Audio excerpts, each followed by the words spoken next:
You're listening to the Phil Klein Dental Podcast from VivaLearning.com. Today we'll be talking with Cornelia Cone. Cornelia is the office manager and wife of Dr. Miles Cone. She and her husband run a boutique prosthodontic practice in Portland, Maine. Cornelia has been instrumental in moving their practice from analog to digital and has been kind enough to come on our show and share her experiences and secret sauce for staying the course and succeeding with digital dentistry.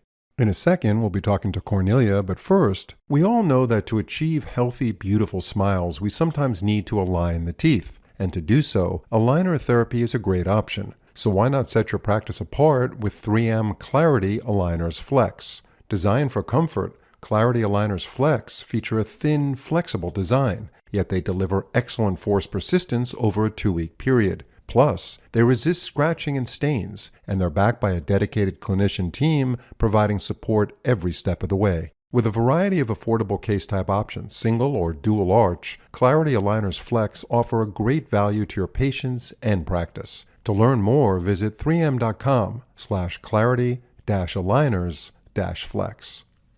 Cornelia, thanks for joining us.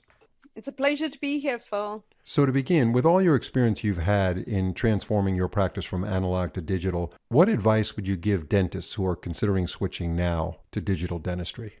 Yeah, so Phil, that's a great question. And I think that if I look back at the hours that we had hemorrhaged, for lack of a better word, in our practice on things that we have now automated and just streamlined with dentistry, I feel a tremendous sense of loss, and Miles and I have 4 children, and there's a lot of late night hours that were spent just working and doing things that we now do much more efficiently with digital dentistry.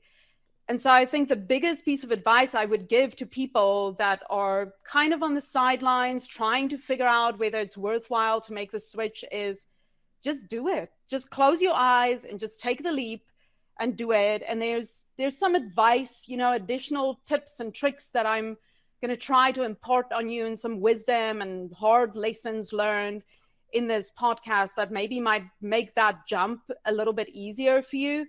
But I guess the biggest piece of advice would just be to just don't keep on pondering, hesitating, just do it. And this is such a great time of the year to do it, fresh start, beginning of the year, just do something different. The benefits just so far outweigh the cons, I think. Yeah, and I think it's fascinating that you traveled with your husband, and I know Dr. Cone teaches a lot and lectures around the world, and he's a very popular speaker, and he brings big crowds into his audience. And you were kind of hobnobbing with other colleagues out there, and you're not a dentist. You're running the show though for the practice, and you talked to so many people that were really excited about digital dentistry, and you encouraged your husband to get into it, which is fabulous. And then, of course, you helped make the switch. You helped with purchasing the equipment. And you also know the importance of staff when it comes to being successful with the integration of digital workflow. So let's talk about how important it is to have the right team members, because without the right staff, digital dentistry will ultimately be an uphill battle for everyone. And if you would, share with us some tips for onboarding staff so that the practice really benefits from the digital technologies in the office. So Phil, with that, I'll just kind of give you a little bit of insight into the mindset that I had and kind of our journey and our history. So Miles and I decided to make this shift into digital at the beginning of 2023. And I like to set New Year's resolutions. So for that year, and this is going to sound kind of maybe a little bit morbid, like these New Year's resolutions that I set for 2023. But we were in a point where I really was terrified that Miles was going to burn out. And my motto is that when people ask me what my job is, I say that my job is to protect the asset. Miles is the asset. So going into 2023 with this looming burnout, I made 2 New Year's resolutions. And the one was digital or death. And then hand in hand with that was delegation or death. So I really feel strongly about that if you are going to go to a digital dentistry practice, you need to be mindful about how you're going to delegate certain portions of that workflow. And I think before you make that shift too, the pitfall that I see a lot of dentists fall into is that, frankly, they go to a conference, there's all of these shiny toys, they go and spend a lot of money, and then they come back to the practice and they literally at a staff meeting just point at somebody at the table and say, this, your job description has completely changed. You are now the girl that does the digital stuff. And I think that is the biggest risk, and that's where everything starts falling apart, I would say. And we don't have a big team, so it's a little bit of a different story when it came to aligning with team members and getting buy-in. But the buy-in and the alignment on the front end before you make that shift, and really getting team members to feel like they can see the benefits for themselves in this, and then providing them with clear workflows and support during that process, I think is just key to do. And so in our practice, we run a little bit of a different model. So in the clinical practice, physically, it's just Miles and myself. And then I have remote team members that do a lot of my front office work. And I have actually, and this is the beautiful thing about digital dentistry too, is to an increasing extent, it actually helped me to loop a lot of those people that work remotely for me into the clinic. They could now see the scans real time. We could communicate a lot more effectively with the lab as well. So for us, I feel like maybe because we were mindful about how we introduced it to the staff, how we onboarded them, the workflows, all of that, I think it's just been a beautiful transition, and we were able to avoid some of those pitfalls. Yeah, so you think it's very important for a dental practice, and this comes from the top, the dental owner, to really educate their staff prior to making these purchases and find out who is going to be ultimately delegated the responsibility of handling whatever responsibility that is in the digital world. Could you break down some of these responsibilities with these remote staff people that you have?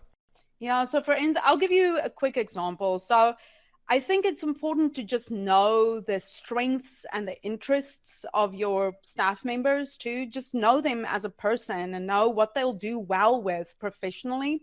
So a really just front of mind example of this is this morning. So we take digital scans, intraoral scans in our practice, and then those scans need to be sent to the lab so that they can do their lab steps. But we also love to take those digital scans and we take snapshots of that and we put it into the patient records, which all of our practice management software is cloud-based. So this morning before the podcast, we spent some time onboarding and just working through the workflow with one of our remote staff members so that she can remotely log into our computer where we take the digital scans on, and she can extract those scans, put it into the document manager, send it over to the lab if we need it. And I knew that she was the right person to do it because I know her strengths. I know her skill set. I know what she would be excited about. And I know that one of the things in speaking to her that makes her feel like she's maybe not as involved in the day-to-day clinical dentistry that we do is because it's abstract. She sits at her house, she works remotely, and she sees these patients, just the little patient photo that pops up, she sends over the referral, all of these things. It's not a person. It becomes a lot more tangible. She feels like she's a lot more involved in the process when we can kind of bring her into the practice with all of this digital technology. And so there's other staff members that I didn't think would be as excited about that, or that wouldn't necessarily have the aptitude or the strengths to be able to do that. But that's why you match certain jobs with certain people. And I could, when we were doing this training with her this morning, I could just see the lights go on. She was just fascinated. Like here, all of a sudden, she could see a 3-dimensional rendering of this patient's jaw, and she could twist it around and look at everything. And all of a sudden, it kind of clicked. She could marry what she was seeing in a 3-dimensional scan up with what she was seeing now in a 2-dimensional chart. And it all just made so much more sense to her. And so I think that's a very valuable part of that. And that's just one example in our practice, how we try to match the right kind of task with the right kind of person. We'll be getting back to Cornelia in a second, but first, if you're looking to raise the bar with your adhesive dental procedures, you should definitely be looking into Bisco. Bisco is a great company that has an unparalleled track record. I can unequivocally say adhesion is their passion. They are genuinely dedicated to understanding and improving the ability to bond dental restorations. Bisco is a company that places tremendous value on research and scientific knowledge to benefit you and your practice. Being an endodontist myself, my favorite Bisco product is Theracal LC, which hands down is one of the best materials to use for direct and indirect pulp capping procedures. It not only seals the dentin, but offers significant calcium release, which stimulates hydroxyapatite and secondary bridge formation, which is exactly what we're looking for in these kind of procedures. So check out their entire product line of premium adhesive products at bisco.com. So in the past, before you went totally digital, did you have more people in your office working? And now, because of the digital application of the way you practice dentistry, that enables remote workers? No. So it's interesting because I think for different reasons, and Miles kind of alluded to this in some of the other podcasts that he did with you, but we kind of thought in our mind that, we got a scanner and now it's this big jump into digital dentistry. But when we really started thinking about it, we were actually very digital in a lot of unconventional ways way before this. So I've always had cloud-based practice management software. And just because Miles travels so much for his lecturing and we have a small office space, I kind of came up with this unusual idea of, well, could I get somebody to work remotely? And we kind of fell into that because one of Miles's dental assistants back from his Army days contacted us one day and said, I'm in the job market. Do you think you have something for me? And I kind of on the spot invented something for her, and we built these systems to be able to help her to work remotely for us. And so for us, it's not like anybody's one job that was primarily analog now got sacrificed in the name of digital. And it was also kind of an easy transition with a lot of these things. I think it was actually a big benefit because, like I said, a lot of our remote staff, I feel like they felt maybe like they were working in kind of almost like an abstract clinic, like they weren't as involved in the day-to-day dentistry. And what digital did is it enabled us to be able to make that wet finger dentistry that we were doing a lot more tangible, and the remote staff felt like they were more part of the clinic.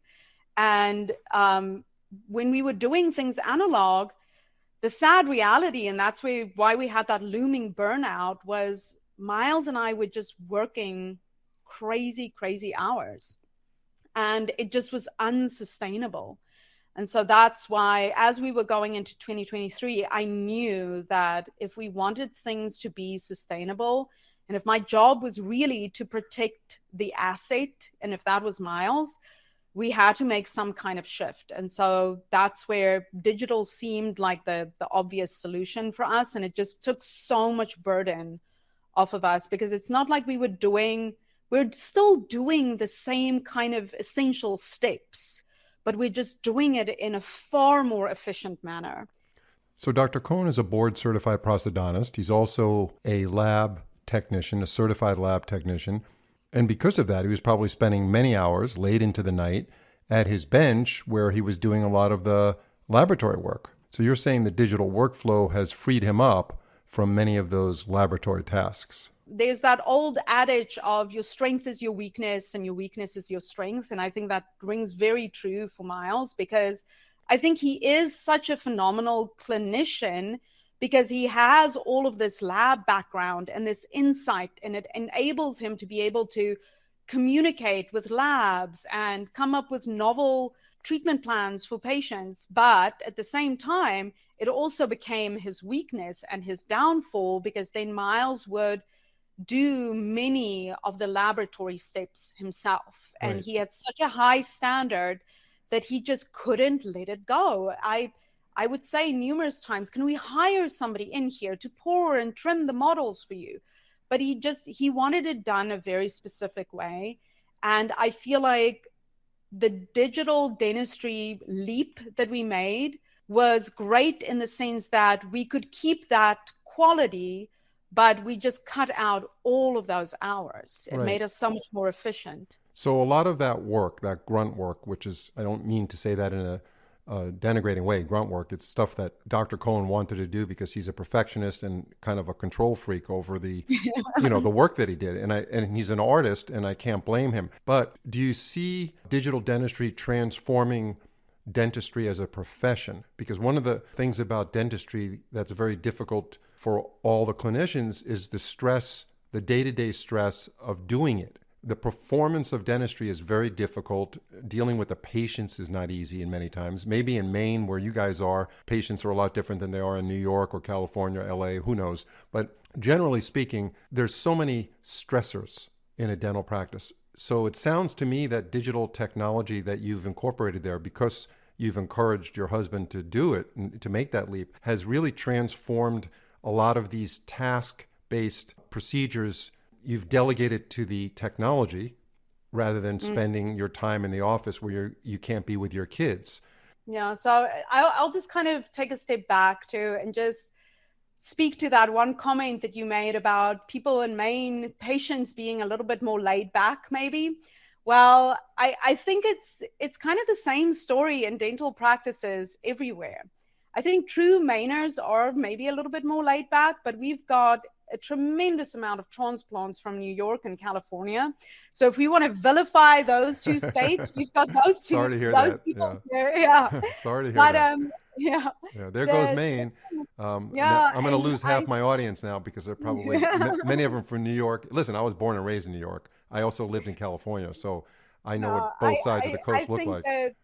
Yeah. So I think that the key there to kind of underscore is the key concept is that dentistry is, no matter which part of the country you practice dentistry in, dentistry is a contact sport. It is, And so I think that it's very easy to just get completely overwhelmed with that. And in our practice, that's what the digital dentistry leap kind of provided the answer to that, because yes, you're right. We delegated in a sense to this technology, and it just freed up so many more hours. And so the way that I think about it is, if you want things to be sustainable, and this is actually a concept that I learned from a business coach. His name is Michael Hyatt. And he's got this wonderful concept, which he calls the freedom compass. And so essentially what he says is, you want to focus, if you want freedom in your life and your business, you need to try to focus as much as possible of your attention on the things that you really enjoy doing and that you're really good at. And that's what digital dentistry did for us. And in our practice, if you talk about incorporating printers and milling units and all of that, we, to a large extent, we have that capability in our practice, and we use it kind of for emergency patients from time to time. It's not a huge part of our practice, because the majority of stuff that we do is big, complex, full mouth cases or very aesthetic anterior cases. And for those, we utilize a phenomenal high-end ceramist, and it's just not something that we would be able to do in the practice. And that might be very different for other practices. What about the 3D printer? Has that changed, like for provisionals? Has that made it easier to make temporaries for your prosthodontic cases? We do use some of that technology in our practice to provisionalize patients. I think that's very useful to be able to have that capability. And we use it for that. But the scanner has really been the thing that impacted what we do so much. Because if you think about it, the scanner and that scan that it creates is really kind of analogous to that first diagnostic alginate impression. And it's the foundation for everything we do. And then the subsequent impressions as well. And I feel like that in a prosthodontic practice like ours, a huge part of our practice is treatment planning.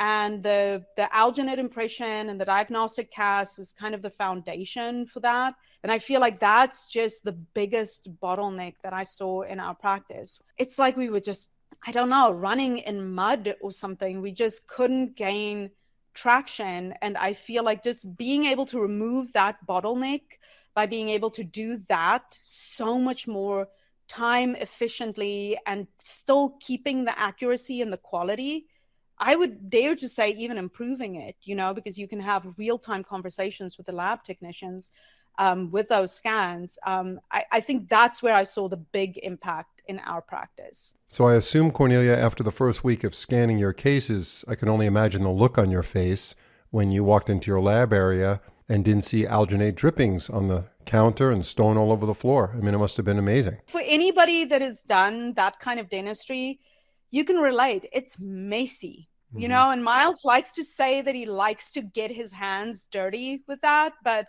you need to have a balance there with that. Yeah. There's still some things where he does those kind of molds and stuff, but I would say if I look at our practice right now, it's maybe 10% of our patients that Miles actually does an alginate impression.